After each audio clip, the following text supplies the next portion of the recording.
Herkese merhaba arkadaşlar, kanalımıza hoş geldiniz.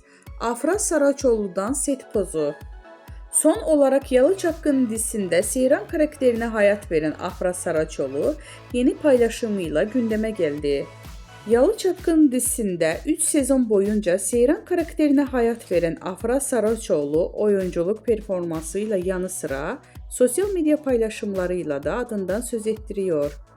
Öte yandan dizinin bitmesinin ardından dinleneceğini söyleyen Afra Saraçoğlu imaj değiştirmişti.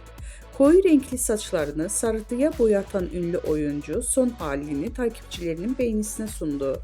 Bizden bu kadar arkadaşlar. Videoların devamını gelmesini istiyorsanız da kanalımıza abone olmayı unutmayalım. Hoşça kalın.